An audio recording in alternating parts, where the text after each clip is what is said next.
Welcome back to another edition of Off the Shelf, where each and every week we are reviewing a bunch of comics right here on YouTube.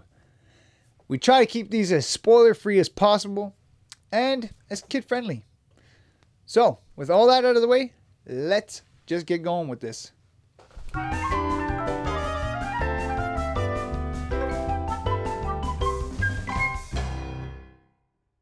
So this one is for Age of Ultron, book number 4.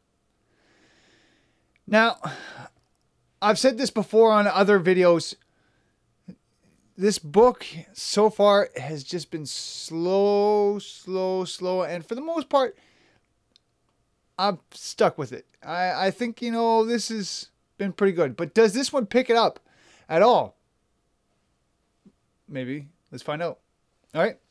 So, first off, we end up right where we left off on the last book with Luke Cage carrying in She-Hulk right up, and they find Vision, just at least a half version of Vision, and we find out that something happens. Ultron is actually controlling things from the future. Yes, that's right. I know I spoiled that little bit, but it's kind of right at the beginning of the book, and I'm not going to really. That is just not going to spoil this book for you. Trust me.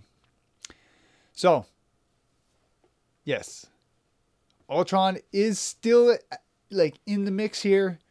He's controlling Vision from the future, and we get a nice showdown here with Luke Cage, She-Hulk, and the Ultron bots, going at it.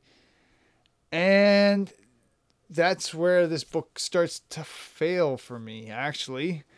For this series, seems like we're just getting a bunch of character deaths. There's just a bunch of people that are just dying everywhere. And I get the idea, this is a very bleak situation that we're in, but things are just happening so fast and without real cause, but it just seems like every single time they get into some sort of confrontation, pretty much everybody dies. It doesn't even make a whole lot of sense on the reason why people are just dying everywhere. But aside from that, right after that, we head to San Francisco, right? Where we get, that's right, Moon Knight and Black Widow. So this part of the book only lasts for about 2 pages. And for me, this is the only part of the book that actually kind of makes a little bit of sense in any kind of shape or form. And it only lasts for 2 pages. And then we head right back to New York, where we meet up with our heroes, all of them together. And we get this giant panel right at the top of the page, and this amazing background. It's just fantastic. The city that's being built that's over top of New York. And I can't really make out the faces of the characters.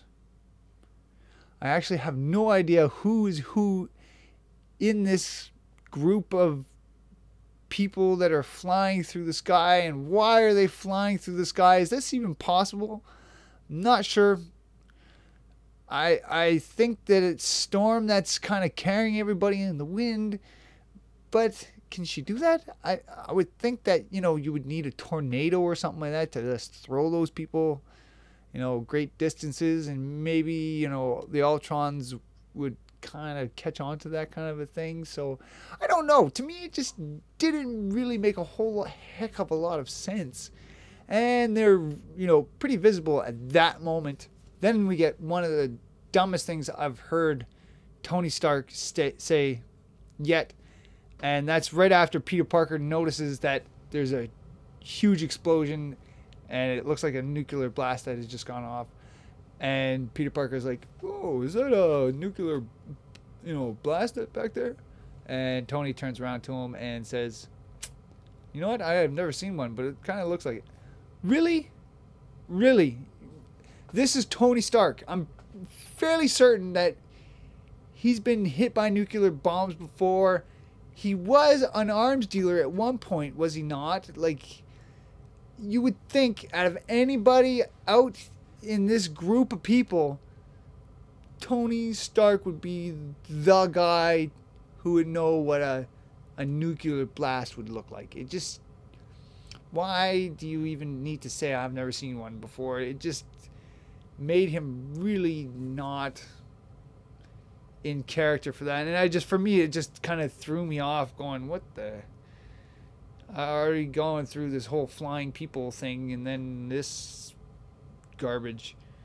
Yeah, didn't make a whole lot of sense.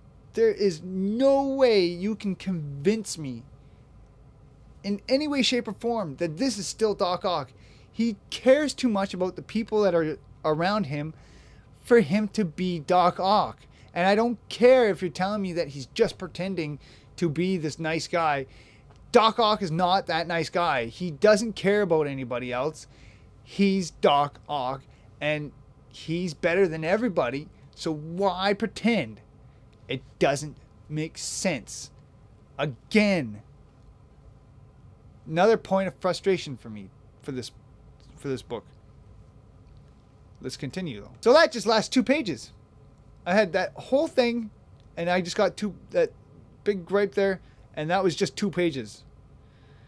And then we head back over to Chicago, where we get Red Hulk and, that's right, Taskmaster. And yeah, then this happens. That's right. You know what that was?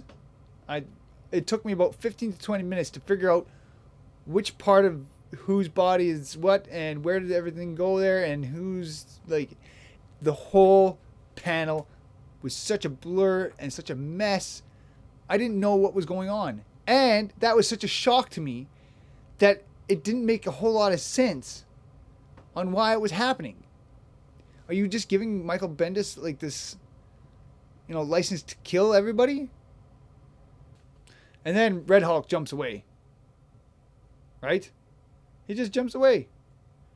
This giant red Hulk just leaps out of the city without any of the Ultrons knowing. Really? Why? Why? Well, like, I just don't get this book. This whole entire book, I'm not getting. So far, it's just not making a whole lot of sense to me. And then, at the end of the book, it's just a whole bunch of pointless filler, and nothing really happens. Nothing really amazing happens. Nothing, no more action. Like, this book is so slow. And yes, we got a little bit of, fighting right off the beginning, but again, that lasts for 2 pages, and that was about it. So, to me, I'm just giving this book a 3 out of 5. I just can't handle this. The art here was just so up and down. The backgrounds are fantastic, by the way. I can't tell you enough. The cityscapes, the ruins, everything, fantastic. But the character work in here is so bad that it really just takes you out of this book. And then on top of it, all this filler for no reason at all. Like, a lot of this just makes no sense. None. Like, even the ending, I was just, really? Anyways. So, yeah, 3 out of 5. That's it for me. That was just a big disappointment. So that was for Age of Ultron, book number 4. So that's it this week. Thank you guys for watching. Go check out my other reviews. They're right here. See, look. Wow, yeah, I know. That's pretty nice, eh? So go check them out. You can go click on any one of those and check those videos out. So, that's right. That's it for this week. Thank you guys so much for watching, and I'll see you guys on the next one.